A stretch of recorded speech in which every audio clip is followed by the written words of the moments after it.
So, welcome again to Sculpt Quest. With you seated is Marvin Tabi Ashu, your own favorite host. It's been a while. I want to apologize first of all for keeping you guys in the cold. I've had several or series of messages coming from a handful of people asking me what is going on.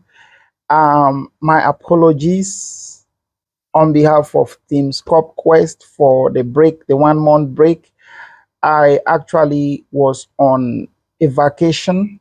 It was necessary for me to go have some kind of emotional tranquility and to spend time with family, to give out love and to get back love.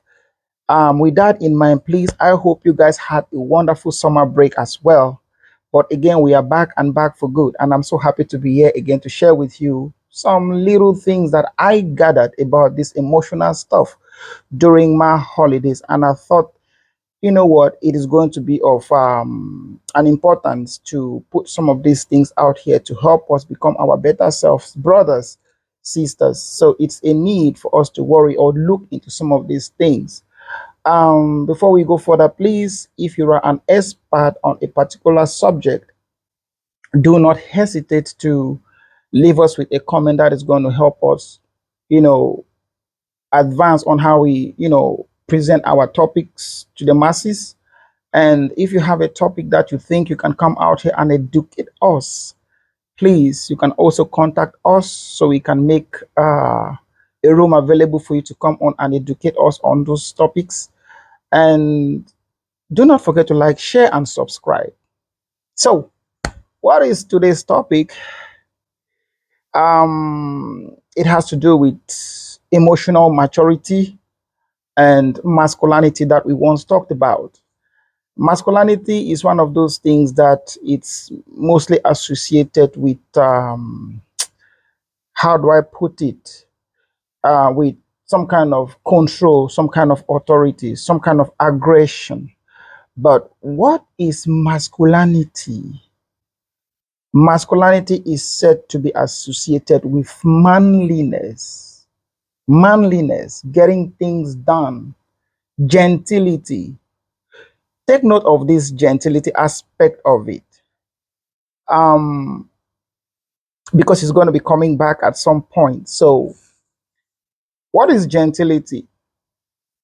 Gentility would have to do with the way you talk to people, the assistance that you give to people, even if they don't deserve it.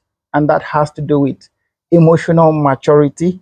You being able to compose yourself in a difficult situation or in a difficult space and support mentally, physically, financially. That is what a gentleman does. So, looking at this, do we really associate gentility, masculinity based on physical appearance alone? This aspect I wanted to keep out because a lot of us feel like because we are always dressed in suits, shirts, well put together physically makes us gentle or makes us mature. That is hardly the truth. It is hardly the truth because we've heard sisters complaining about our emotional absence as husbands, as parents, not necessarily being you emotionally connected to your wife, but you are emotionally absent to your kids, which is damaging. And this has to do with emotional maturity.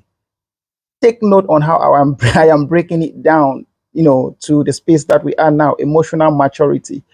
What is emotional maturity? Emotional maturity will mean having the self control to manage your emotions and work to understand them, which means you would know when to and when not to, how to and how to if you do not know how to. I hope I am making myself clear. So, if you do not understand any part of this presentation, please leave a comment to ask. I will be more than willing to respond to you equally. Now, some people say a man becomes fully emotionally mature at the age of 43. 43, that is almost half of your lifetime. So, do we imply that a man fully dressed and well put together is not emotionally mature? A man well spoken is not emotionally mature. A man with a complete, etiquette on various aspects of life, does it mean this man is not emotionally mature? So, with all these questions, you would have to sit down and, you know, take a look at yourself internally and ask yourself questions that really matters. Because as we go down to it, there are some points that I'm going to be listing that will help you, that will stand as a guide, or that will provoke you to fully understand where this is going, or to look at yourself and ask, or look at the need, get into that need to fix some of those aspects that are missing. So, somebody said a man will be fully emotionally mature around the age of 43, depending on their childhood, if it was not affected negatively. So, looking at us, most African men, coming from where we are coming from, keeping in mind with the colonial history, do we think we are emotionally mature? Because our upbringing was negatively affected. First of all, history of colonial history. Second of all, our parental, system of our system of parenting, where we now think or feel that we were abused by the way we were being brought up. In quote.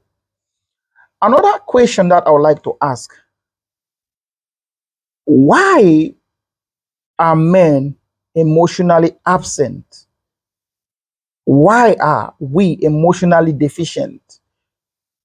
You might not get it because you feel like, oh, you do what you gotta do, you put food on the table and stuff. But somebody also said toxic masculinity do exist, not just you being masculine, which means manliness. But if you wonder, then these points are for you. Toxic masculinity has to do with the need to control. Control as in you become so, you know, autocratic, if that's the word. Everything has to come through you and everything has to pass through you, to a point where some of us even limit our wives from having friends, from building up a support system outside of you. Keep in mind that before we got married, we were once an entity. Even with the fact that we are a couple now, we are one, but we are still an entity, independent entity, which means that there are moments that I would want space for myself to cool off from anything that has to do with marriage. I will need time to care for myself. I would need some other persons to talk to other than you as my wife or my husband. So if a man is not comfortable enough to give you the space to have a different support system, which might be your family, which might be your childhood friends, then that is toxic. And that is part of toxic masculinity. The second aspect of it will be promiscuity. Men now say, oh, because I'm a man, I have to do two, three, and side chicks and stuff. This is toxicity. Because if we channel this down to spirituality, you are bringing in something different into your home, and that might affect your home. It might affect your being. It might affect your spirituality. They say women that have experienced, or men that have experienced multiple sex before they got married or during their adolescence, there is a great chance that they might lose, or they might not be able to keep a man or stay in a relationship, as they say, is a quote, because they have had series of experience that they begin to compare things. Because if they were not exposed to some of these things, they will not know that you are weak in bed or you are strong in bed. This comparison can only happen because of multiple sex in the past. You can never compare two things if you haven't had two things before, right? It's a problem. And if a woman stands up, oh, I'm a man here. If a woman does it, if a man does it, oh, I'm the woman here, you kept me in the cold. So you are looking at the reasons as to why things happen because you are emotionally absent. People would go further to say men don't cry, you don't have to express emotion. You don't want to be vulnerable before your partner. How do you expect them to trust you enough to be vulnerable before you? It's a two-way thing, right? Be soft. Softness does not make you less of, a man. It doesn't make you less of masculine. It doesn't make you less mature. If you are soft, you open rooms for things to happen. You can connect, you can channel things. You see your true self in your softest space. The other point would be refusing to help with house duties. Because I am the man, I have to cross my leg and stay on TV, play video games, or all those things, you can name it. Or I have to go to a beer parlor, spend time with some G's. My G's are out there. You are the woman, you have to be in the kitchen. People begin to connect when they are in the kitchen doing things together. We are talking love right now. I'm not a love expert, but I'm just saying this out of experience because I find it more loving, more connecting, more appealing to be there. She's doing that and I'm doing this, and we're having our stories and we're having conversation. There she gets to open up a lot to me that if we were just seated like more formally, she wouldn't be able to open up like that because she has a lot of things that she's, working on already in her mind. And myself, I might not be able to open up because the next day come, I'm thinking about going to work. The next day, the next thing, I'm supposed to be paying this bill. I have to jump here, I have to jump there. But if we spend time doing these things together, helping her with this, and she's doing that, it cuts off the time that she was going to stay in the kitchen and then gives enough room for two of you to spend quality time in the bedroom and do what you have to do. Working together as a team, making one person more stressed. And if a woman is stressed, she lost her beauty. That darling, darling, you won't see it. That pretty face that you're out the street looking for. Remember before she became what you see today that you don't want to spend time with, she was once that darling, darling in the street. Yuri Yuri, as our people call it. I'm just saying. There's a lot to it though about this emotional, absence, this emotional dysfunction. Another point will be risk taking. To some of us men, we feel like to prove your manliness, your strength, that strong guy, that G, movers, shakers of the city. You have to be risk, you have to be a risk bearer. True. But you taking risk without you being reasonable, without you being rational, we only mean that you end up into some kind of problem. And if you are into some kind of problem, it means your entire family falls into that space too.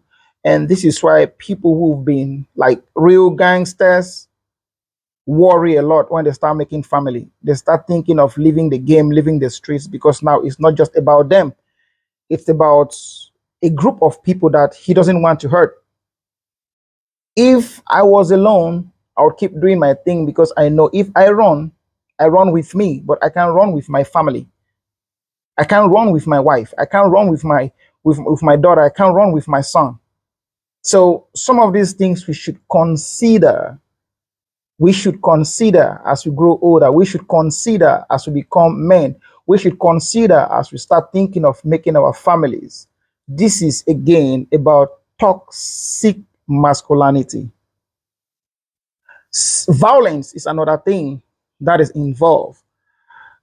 Because you feel like you are the man here when you talk. Somebody you don't need to talk back at me if I make this decision. You don't need to oppose and stuff. But that is not true. You have to be able to listen. You have to be open to suggestions before we make decisions. We should seek counseling to the next person, probably a partner, a friend, or a brother, or even our children. They are current. We didn't give birth to a dumb. They have their brains. So you must learn to seek counsel wherever possible, wherever necessary. That is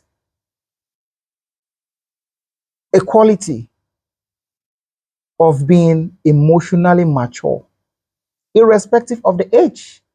In my opinion, I would counter the aspect of you being 43 years of age, because we know younger people who really like are mature, are composed. You know, they know like the direction of things. When you look at them, you're like, wow, this one, no, no, no, no. For his age, he's too wise. That is how it has to be. Life is not noise making, guys. Life is not noise making.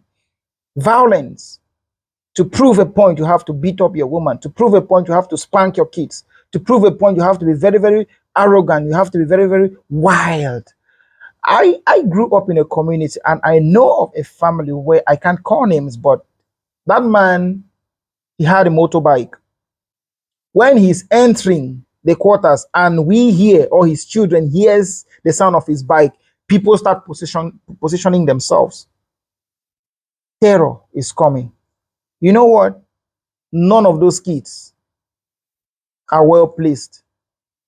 None of them had education because they dropped out.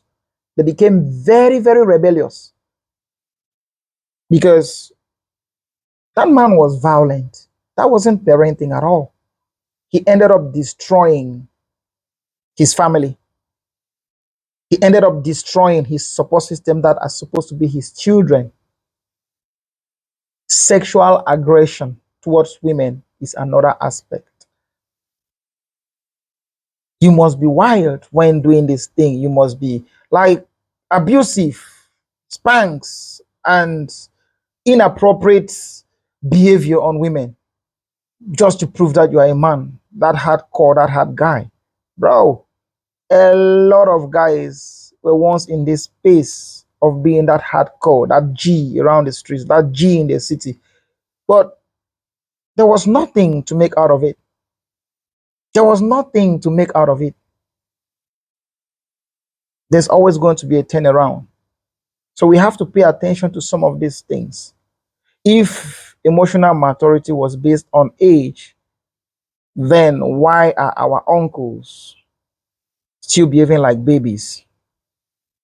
It's a matter of question and it's a food for thought.